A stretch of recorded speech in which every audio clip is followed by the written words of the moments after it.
pada materi sholat bagi siswa kelas 7 MTS Samratulun Huda Tergodewi Kudus.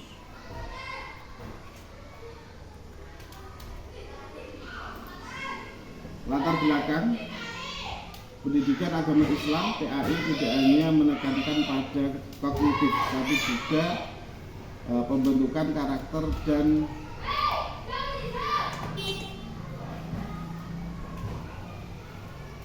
penguatan ibadah. Masih banyak siswa yang memahami teori sholat, tetapi kemandian dan konsisten dalam praktiknya tidak sesuai. Metode pembelajaran konvensional, ceramah, kurang efektif membentuk kemandirian ibadah. Diperlukan inovasi pembelajaran yang lebih aktif dan kontekstual. Project Based Learning (PJB) menjadi alternatif untuk mengintegrasikan teori dan praktik ibadah. Penelitian ini fokus pada penguatan kemandirian ibadah sholat siswa kelas 7 MTS Samratulun Huda Tergodewi Kudus melalui PJBL. Beberapa permasalahan yang ditemui: 1. Siswa belum konsisten melaksanakan sholat secara mandiri. 2. Pembelajaran masih berpusat pada guru. 3. Keterlibatan siswa dalam pembelajaran sholat masih rendah. 4. Pemahaman belum sepenuhnya terhubung dengan praktek nyata. 5. Belum diketahui secara pasti pengaruh PJBL terhadap kemandirian ibadah sholat. Bagaimana penerapan PJBL pada materi sholat kelas 7? 2. Bagaimana tingkatan kemandirian ibadah siswa sebelum dan sesudah PJBL? 3. Mengapa PJBL dapat mempengaruhi kemandirian ibadah sholat siswa? Selanjutnya,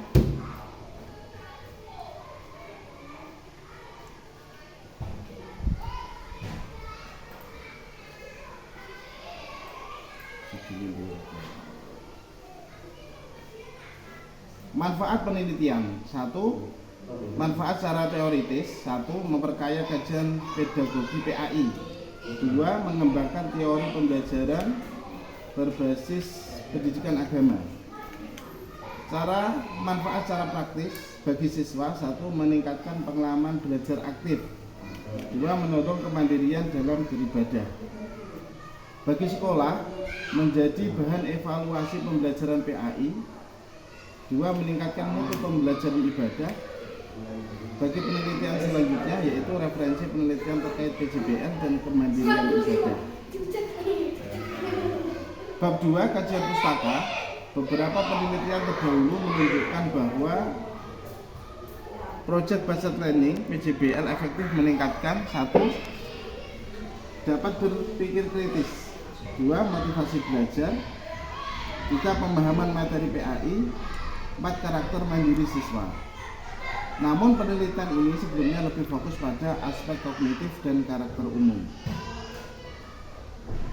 Konsep kemandirian ibadah. Kemandirian ibadah adalah kemampuan siswa untuk 1. Melaksanakan sholat secara konsisten. 2. Memahami tata cara dengan benar. 3. Memiliki motivasi internal. 4. Tidak bergantung pada pengawasan guru. Kemandirian ibadah mencakup 3 aspek. Yang pertama, kognitif, pemahaman tata cara sholat. 2. Kemampuan berpraktek sholat. 3. Afektif, komitmen, dan kesadaran beribadah. Project Based Learning PJBL itu adalah pembelajaran 1. Berpusat pada siswa. 2.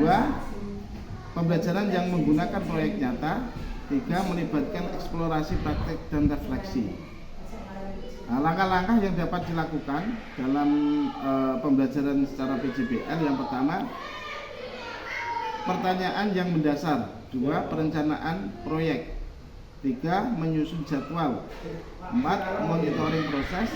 5. Penilaian hasil. Yang terakhir adalah refleksi. Sholat sebagai mata pelajaran. Sholat sebagai materi pembelajaran. Materi sholat di MTS meliputi yaitu syarat dan rukun sholat, tata cara dan bacaan, hal yang membatalkan sholat, hikmah dan manfaat sholat. Permasalahan pembelajaran sholat yang dapat temui, yaitu dominan ceramah, siswa pasif. 3. Kurang praktek terstruktur. Yang keempat, sulit memantau ibadah di luar sekolah. Bab 2, kerangka berpikir.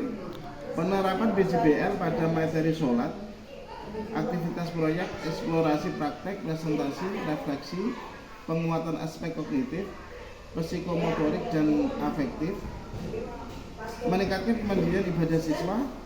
Kesimpulan kerangka teoritis, yaitu BJBL berpotensi menjadi strategi efektif untuk memperkuat kemandirian ibadah sholat karena memberikan pengalaman belajar yang aktif dan bermakna. Jenis dan pendekatan penelitian. Jenis penelitian ini adalah penelitian kualitatif. Pendekatannya deskriptif, studi kasus. Fokus pada mengkaji secara mendalam penerapan project based learning dan dampaknya terhadap kemandirian ibadah siswa. Penelitian menekankan pada proses pengalaman dan perubahan perilaku, bukan pengujian hipotesis statistik. Lokasi dan waktu penilaian. Lokasi Madrasah Samratul Huda, Togodewi Kudus. Subjek penelitian guru PAI, siswa kelas 7. Waktu penilaian yaitu Januari sampai Maret 2026. Metode penelitian. Desain penelitian. Yang pertama, data primer, yaitu dengan cara observasi proses pembelajaran PJBL. Yang kedua, wawancara guru dan siswa, dokumentasi kegiatan proyek. Yang kedua, dengan data sekunder, yaitu dengan cara memperoleh dokumen sekolah, RPP, silabus, buku dan jurnal ilmiah, terus literatur terkait PJBL dan kemandirian ibadah. Data dan teknik pengumpulan data, yaitu dilakukan dengan cara observasi, mengamati proses PJBL dan praktik sholat siswa. Selanjutnya dengan cara wawancara, menggali pengalaman, persepsi dan perubahan perilaku ibadah. Yang ketiga yaitu studi pustaka, memperkuat landasan teori dan analisis data. Nah, metode penelitian dilakukan dengan teknik analisis data, yaitu analisis data menggunakan metode interaktif, yaitu reduksi data. 1. Menyaring dan memfokuskan data sesuai dengan penelitian. Penyajian data, yaitu menyusun data dalam bentuk narasi dan temuan utama. Selanjutnya penarikan kesimpulan, yaitu menafsirkan makna dan perubahan kemandirian ibadah siswa. Rencana waktu penelitian itu dengan cara persiapan dan observasi awal bulan Januari. Pelaksanaan PJBL Januari sampai Februari. Observasi dan wawancara intensif Februari sampai awal Maret. Analis data dan laporan, yaitu bulan Maret. Terima kasih, demikian presentasi dari saya, Pak. Kurang lebihnya mohon maaf. Assalamualaikum warahmatullahi wabarakatuh.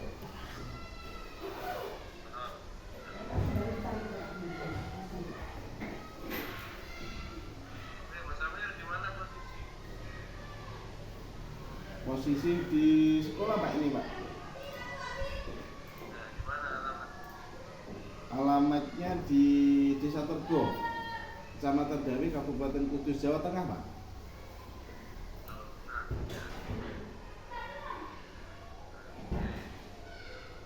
Judulnya apa tadi, Mas Amir? Judulnya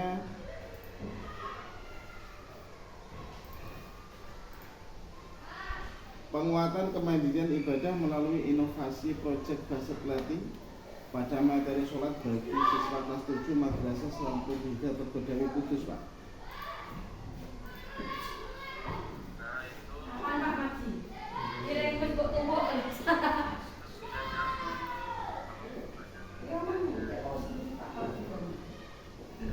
Mohon koreksinya, Pak.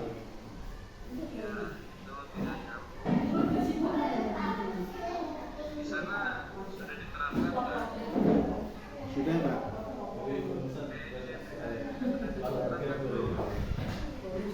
Sudah diterapkan, cuma di mapel tertentu, Pak. Mapel yang ini belum.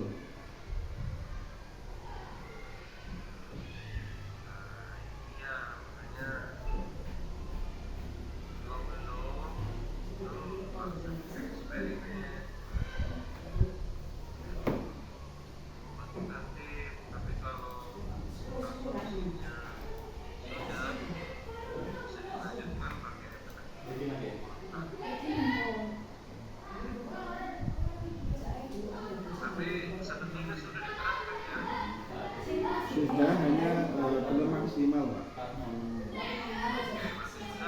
Ya.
Gimana, Pak?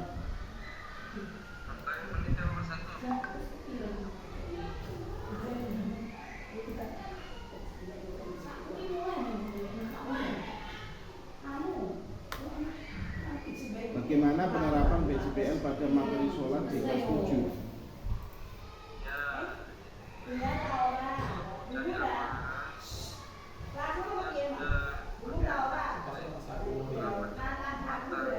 Iya.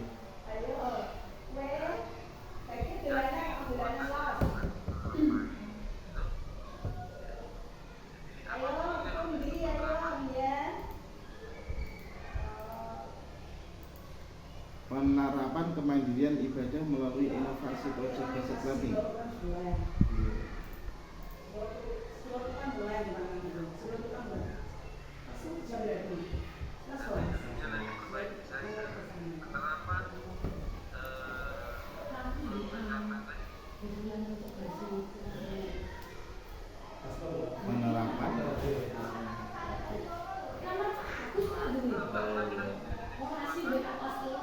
Penguatan kemandirian ibadah melalui inovasi proyek basic learning pada materi sholat bagi siswa kelas 7 MTS Samratul Huda Tergodawi Kudus.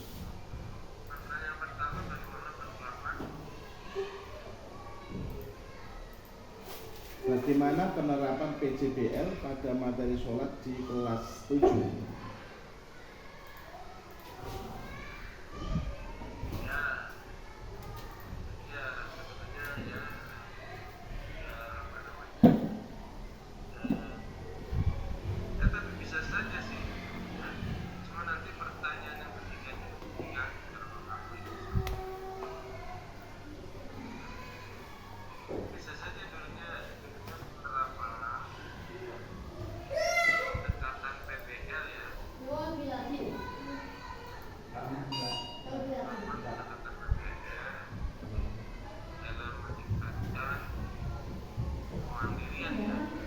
Ya, Pak, betul.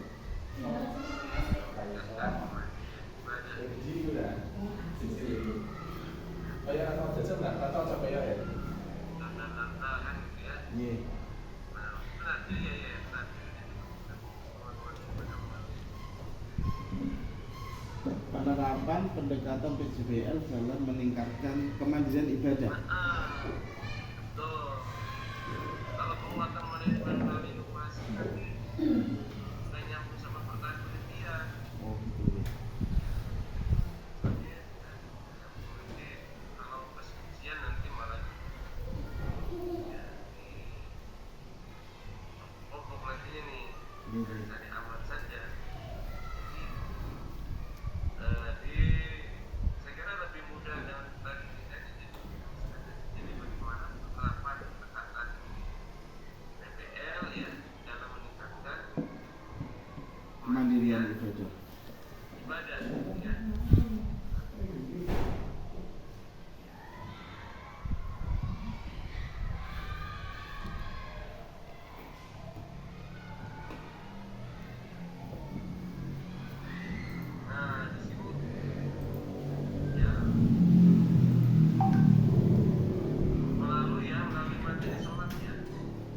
Betul Pak.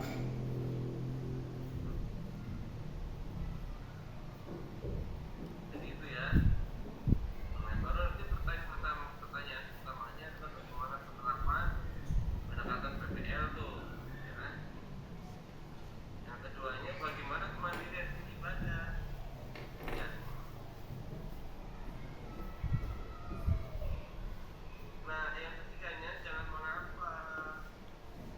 Ya, saja ada faktor-faktor yang mendukung dan menghambat, atau faktor-faktor yang mempengaruhi bisa kemandirian ibadah. Nah, bukan faktor-faktor yang mendukung menghambat penerapan PPL dalam meningkatkan kemandirian ibadah. Faktor yang menghambat. Mendukung dan menghambat. Mendukung.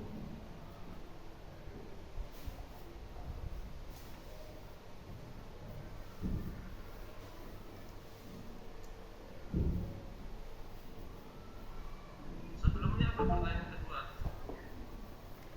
Pertanyaan.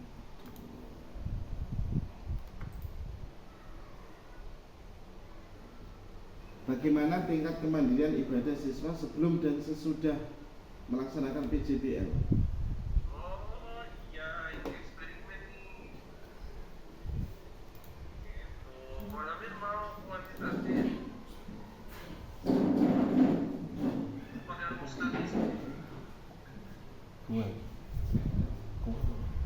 Pakai rumus statistik. Kualitatif Pak. Ya, kalau kualitatif jangan begini pertanyaannya.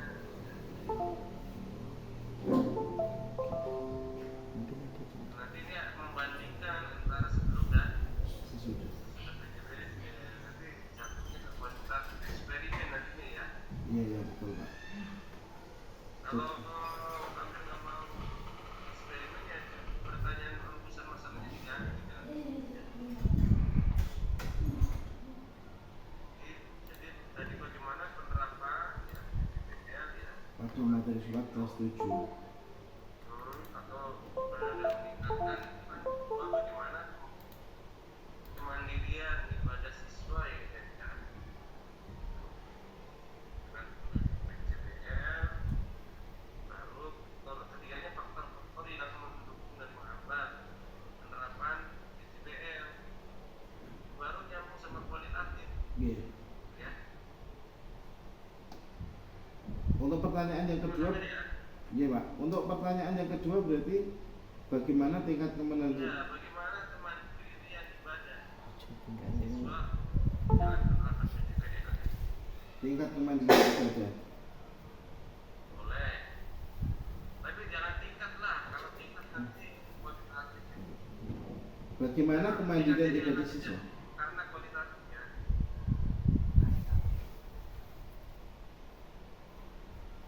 Bagaimana kemandirian nanti? Ya betul. Iya. Ya, nanti enak diurainya ya.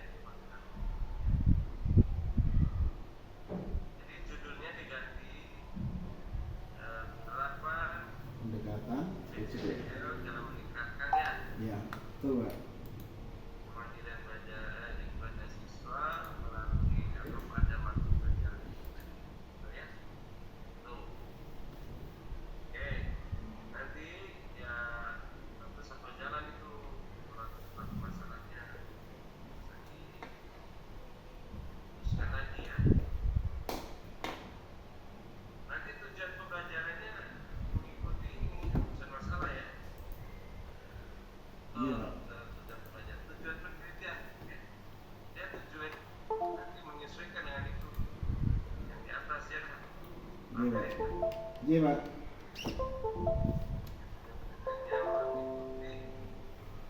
Ini kacau nih banget nih gimana? Banyak ini jaga sembung bau buruk. Masalah kemana? Tujuan pendidikan kemana? Tujuan pendidikan itu harus sinkron dengan masalah. Yang satu untuk menggambarkan kegiatan proses PPL. Kedua menggambarkan tentang kemandirian. Kalau sudah perubahan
Ya, betul Pak. Dia datang terakhir kan, Iya. itu udah betul itu. Tuh, ini yang di atas di atas itu yang pengantar panjang. Paham nggak? Paham ya? Paham ya? Betul, iya. Kemudian metode penelitian, subtaknya, jenis dan pendekatan penelitian. Ya, jenis dan pendekatan penelitian. Baiknya, tempat dan waktu penelitian. Oh iya, tadi di bab 1 itu jangan pembahasan masalah Pak Amir, tapi fokus kajian penelitian kan gitu. Ya. Di bab 1 Bab 1. batasan masalah.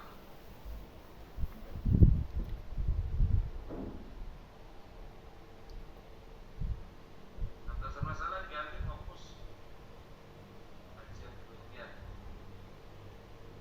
Mana batasan masalah?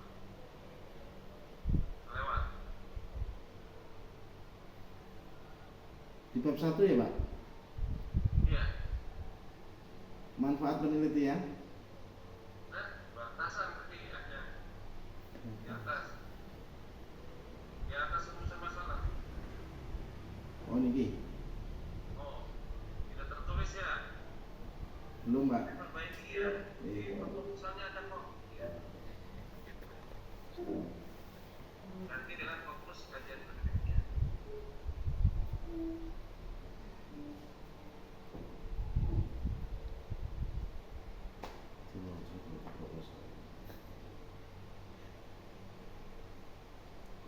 Nah, Amir. Iya, Pak. Nah, jadi di bab 3 pertama adalah jenis dan pendekatan penelitian, kedua B ya. B itu pada waktu penelitian. Nah, ceknya subjek penelitian.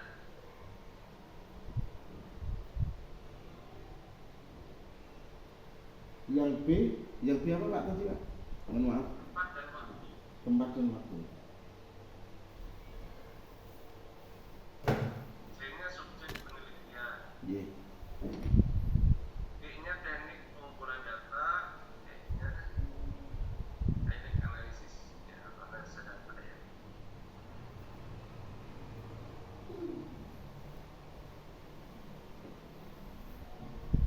Rekode itu masalah.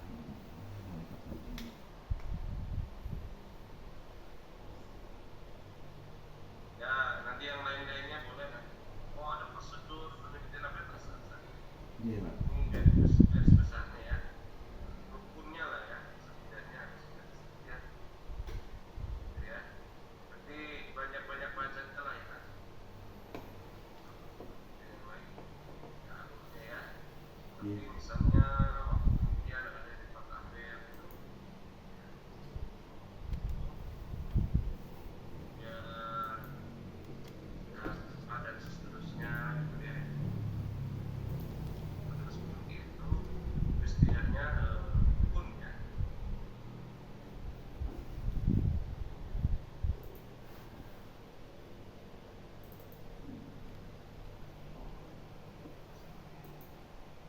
Memang kalau batasan masalah itu biasanya lazim ada kuantitatif. Kalau kualitatif lebih lazim dengan fokus kajian. Istilahnya ya, subjudul apa subjudul. Nah, itulah Bapak ya, ada pertanyaan. Pertanyaannya gini, Pak. Untuk selanjutnya teknis bimbingnya nanti seperti apa, Pak? Jadi ini perbaiki dulu. Iya. Semua paket nanti. Kalau ini baru saya ACC, ya saya tanda tangan baru nanti Amir ajukan ke Prodi biasanya untuk SK. Oh, gitu. Iya. Ya. Iya. Jadi saya nanti komunikasinya lewat WA ya, Pak? Boleh. Ini. Ya boleh. Ketemu langsung boleh.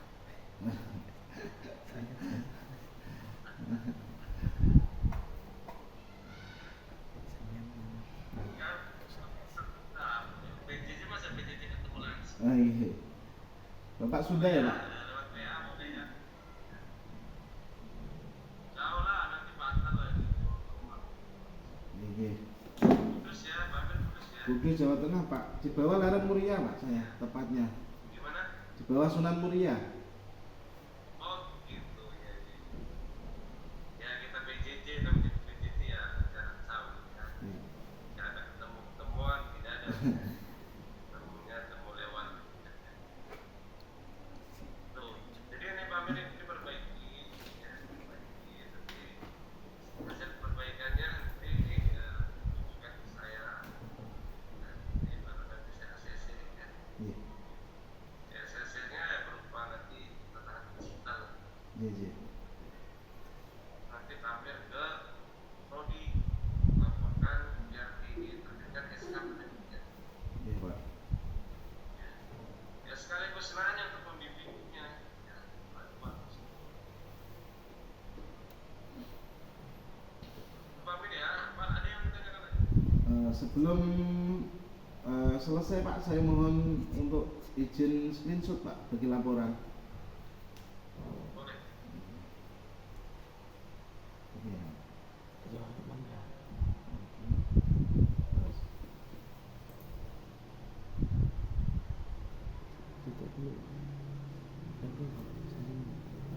Ini Pak Amin lagi di sekolah nih. Lagi di sekolah Pak, betul. Belajar ya, ada macet. Iya.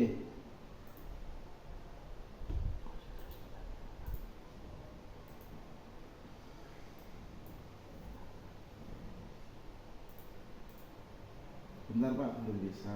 Mohon maaf.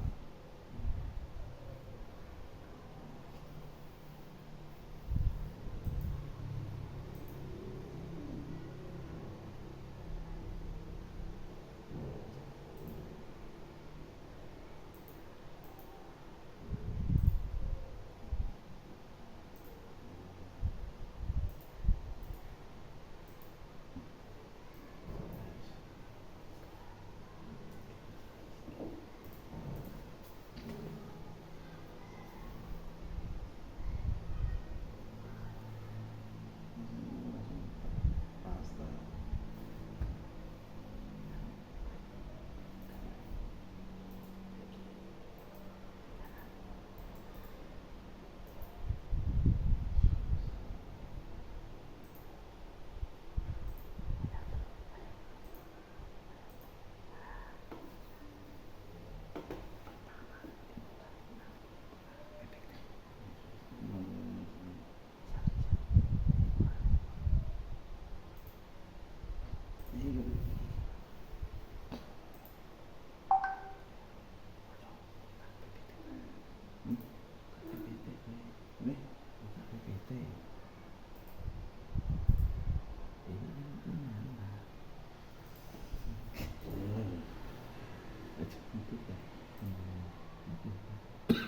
Sebentar Pak, mohon maaf. Sebentar Pak, mohon maaf.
Mintanya 4 Pak, mohon maaf.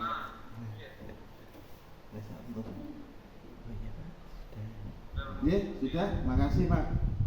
Mohon maaf kurang lebihnya. Sudah cukup ya? Cukup Pak. Terima kasih bimbingannya Pak. Silakan ditutup, amin. Iya.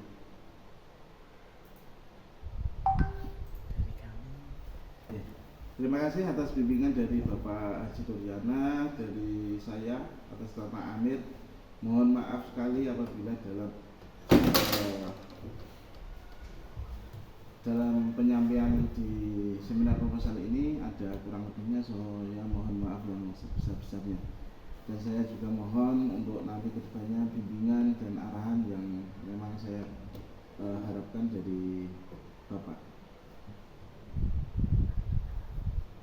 Dari saya kurang lebihnya mohon maaf. Wassalamualaikum warahmatullahi wabarakatuh. Waalaikumsalam. Baik, demikian kami ya, sampai nanti ketemuannya. Iya. Assalamualaikum. Waalaikumsalam warahmatullahi wabarakatuh.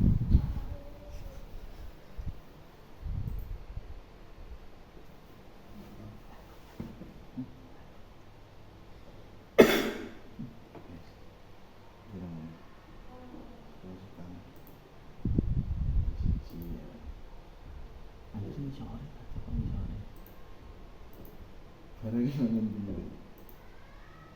Ya urung lah, wong dhewe di pastor lah. Heeh. Ayo urung ke pastor. Belajar lahir nang kono. Iki siji. Orang tak senang tuh, mangkane urung ngerti. Ayo kene Pak Pastor.